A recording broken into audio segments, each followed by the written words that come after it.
Merhabalar, kanalıma hoş geldiniz. Adım Gizem. 4 senedir Japonya'da yaşıyorum ve YouTube kanalım aracılığıyla Japonya'daki yaşamımızı ya da Japonya ile ilgili burada yaşarken öğrendiklerimi, deneyimlerimi sizlerle paylaşıyorum.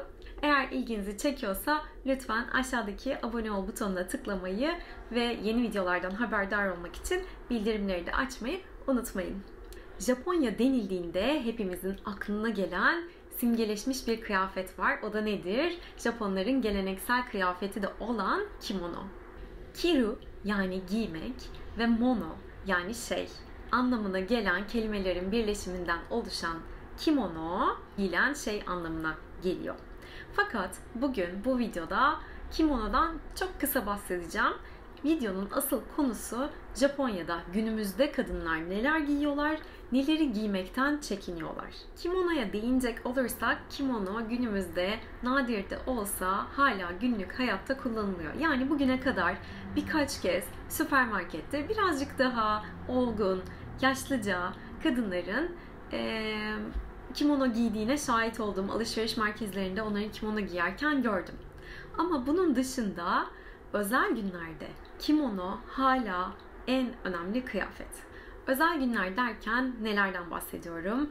Öncelikle düğünler. Düğünler için özel kimonolar var. Bunun dışında en çok benim rast geldiğim aslında yaz festivalleri, matsuri denilen. Yaz festivallerinde genelde kadınlar kimononun bir türü olan yukata giyiyorlar. Yukata daha böyle pamuklu kumaştan yapılmış, daha hafif, daha kolay giyilebilen bir kimono türü aslında.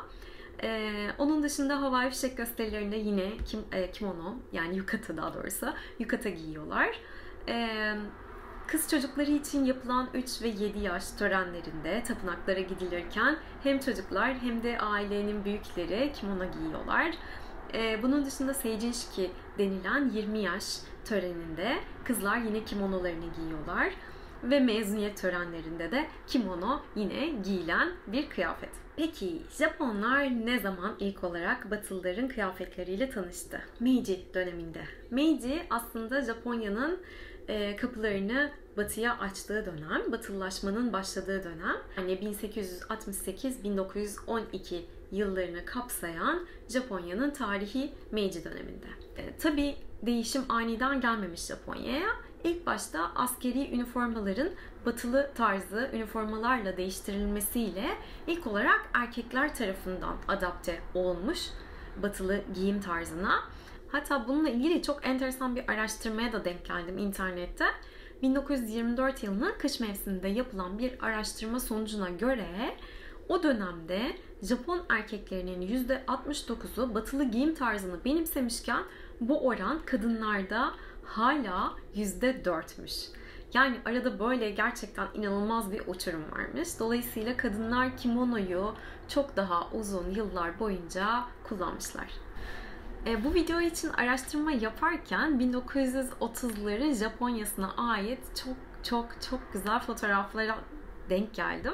Bunları aslında böyle video içerisinde paylaşmayı çok istemiştim ama imtiyaz hakları konusunda bir problem yaşamamak adına video içerisine koymayacağım ama açıklamalarda linkini bulabilirsiniz. Eğer ilginizi çekiyorsa böyle eski fotoğraflar, Japonların eski giyim tarzları, o dönemde Japonya sokakları ve dönemin modası mutlaka açıp linki bakmanızı tavsiye ederim. Şimdi batılı kıyafetler tabii ki Japonya'ya sonradan geldiği için Japonca'nın içerisinde bu kelimeler yokmuş. Onlar da ne yapmışlar? Bu tip durumlarda her zaman yapıldığı gibi katakana alfabesiyle İngilizceden kıyafetleri uyarlamışlar. Şimdi bunlarla ilgili sizlere böyle küçük örnekler vereceğim. Mesela İngilizce skirt yani etek Japonca'da nasıl söyleniyor dersek sukato. Japonca'da sukato diyorsunuz. Bunun dışında mesela pantolon yani İngilizce pants kelimesi Japonca'ya pantsu olarak geçmiş. Ancak dikkat, bütün İngilizceden Japonca'ya geçen kıyafet kelimeleri her zaman aynı anlamı taşıyamayabiliyor. Örneğin dress kelimesi yani İngilizce elbise. Dress kelimesi Japonca'ya doresu olarak geçmiş. Ancak doresu'nun temsil ettiği elbiseler böyle özel davetlerde giyeceğiniz uzun klasik elbiseler ya da işte düğünlerde kullanılan düğün kıyafeti.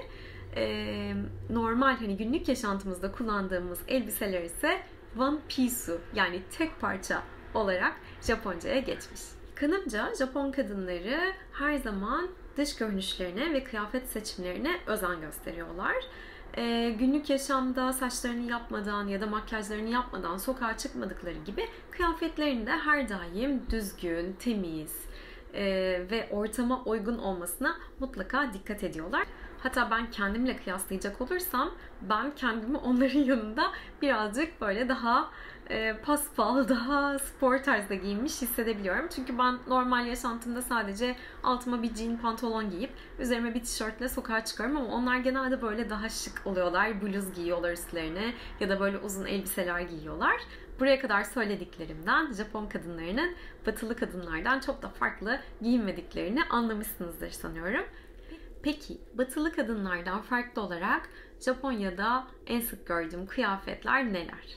Bence Japon kadınlarında gerçekten çok net fark edebileceğiniz bir şey var ki o da böyle katman katman ve genelde uzun kollu ya da böyle uzun, gerçekten yere kadar uzayan neredeyse ya da böyle diz hizasına kadar uzayan kıyafetler görmemiz. Bununla ilgili düşüncem benim, belki de uzun yıllar boyunca kimono giyen bir toplumdan bahsediyoruz sonuçta.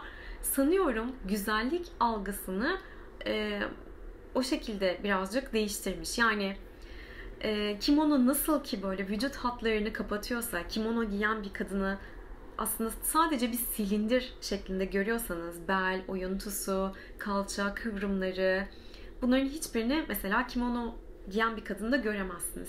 Sanıyorum ki üzerlerine giydikleri bu böyle uzun gömlekler, uzun kollu gömleklerin bir amacı aynı görüntüye sahip olmak. Yani sanıyorum bu artık onların güzellik algısı olmuş bir şekilde. İkinci bir sebebi var ki, ikinci sebebi de Japonların güneş konusunda inanılmaz hassas olmaları. Yani beyaz tene gerçekten çok önem veriyorlar ve yanmamak için, ki gerçekten Japonya'nın yazı çok çok sıcak ve güneş çok yakıcı, güneşin zararlı etkilerinden kendilerini korumak için de bence böyle uzun kollu kıyafetler, uzun ya da bacaklı, uzun etekli kıyafetler tercih ediyorlar. Peki Batı kadınlarından farklı olarak Japon kadınları neyi giymez? Japon kadınları üzerinde pek göremeyeceğiniz şey sanıyorum göğüs dekoltesi. Günlük yaşamdan bahsetmiyorum sadece. Özel günlerde, davetlerde, düğünlerde dahi göğüs dekoltesi görmeniz pek olası değil. Ayrıca göğüs dekoltesinden öte Japon kadınları ince askılı, hatta omuzlarını gösteren kıyafetlerle görmeniz de pek olası değil. Mesela şu anda benim üstümde şöyle bir bluz var. Normalde bir Japon kadını böyle bir bluz çok giymez. Yani böyle bir şeyle çok bir Japon kadını görmedim.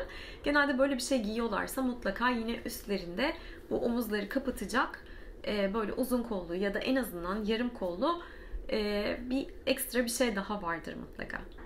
Gelelim belden aşağısına.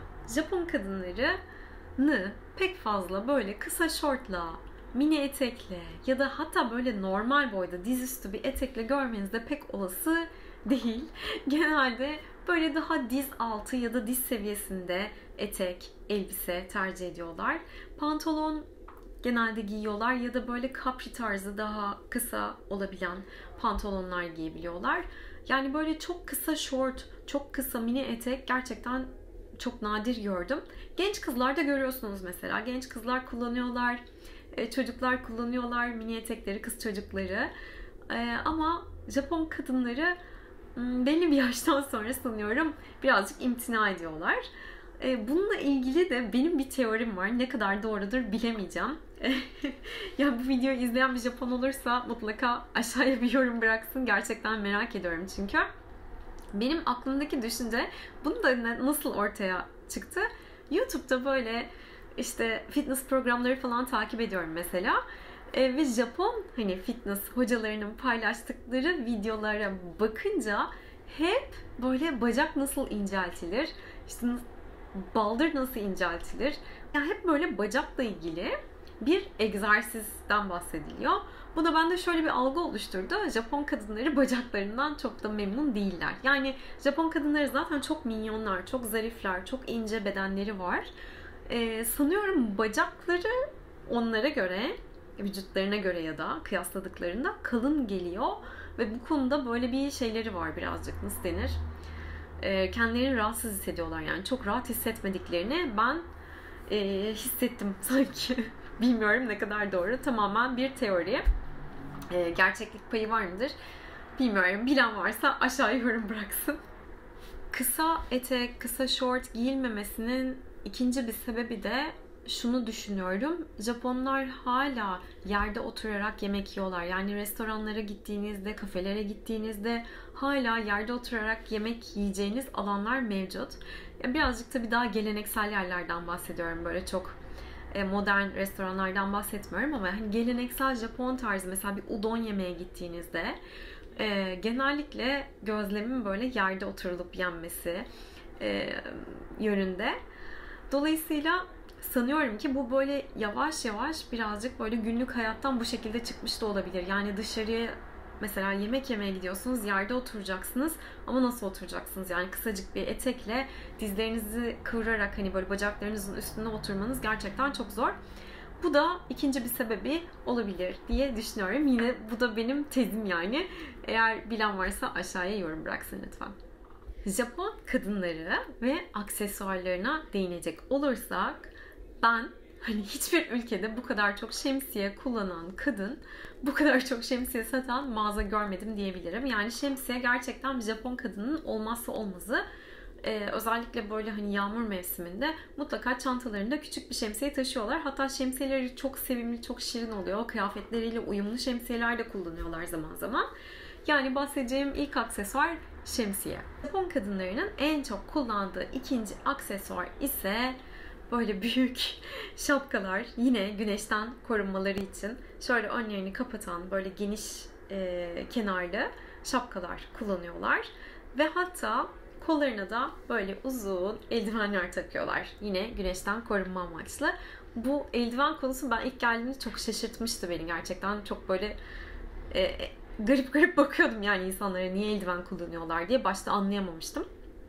Ama şu anda hani gerçekten genç kadınlar, yaşlı kadınlar, araba kullananlar özellikle mesela araba kullanırken böyle eldiven takıyorlar ki o arabada hani camdan gelen güneş ışınlarından kendilerini korumak için. Yani biliyorsunuz bir kadın yaşlandığı zaman yaşlandığı nereden anlaşılıyor? Artık genelde ellerden anlaşılıyor. Çünkü eller için sanıyorum bildiğim kadarıyla mevcut bir estetik operasyon yok.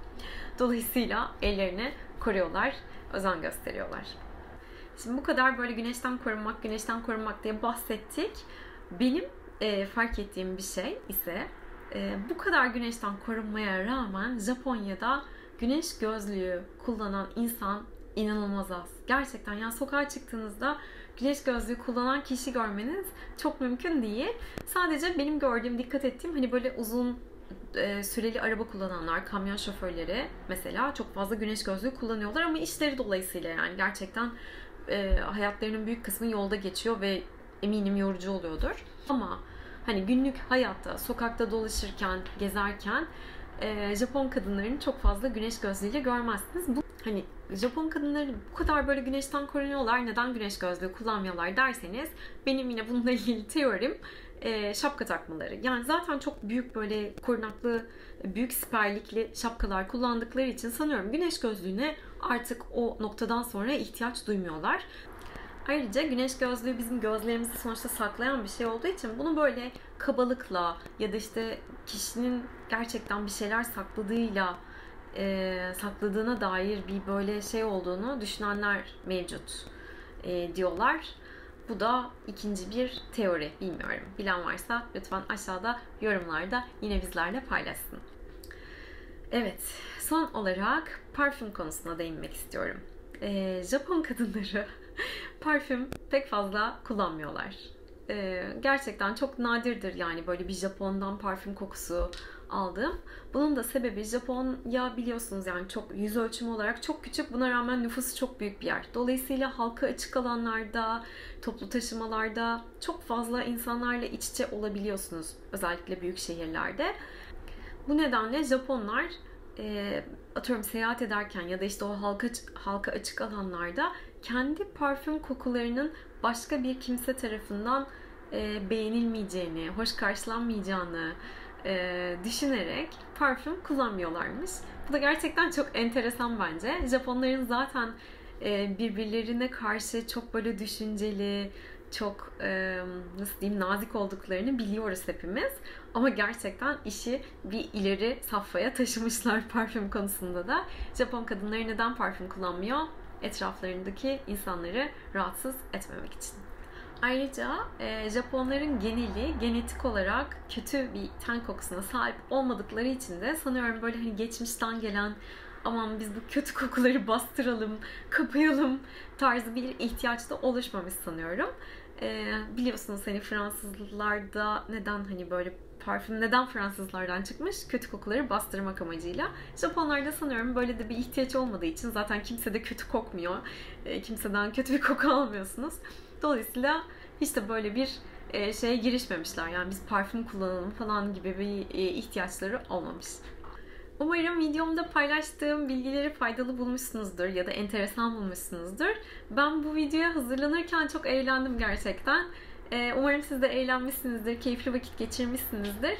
Videomu beğendiyseniz lütfen beğen butonuna tıklamayı unutmayın. Hatta arkadaşlarınızla, sosyal medya hesaplarınız üzerinden paylaşırsanız beni çok çok mutlu edersiniz. Kanalın büyümesine yardımcı olursunuz. Hepinize şimdiden çok teşekkür ediyorum izlediğiniz için. Kendinize iyi bakın. Bir sonraki videoda görüşmek üzere. Bay bay.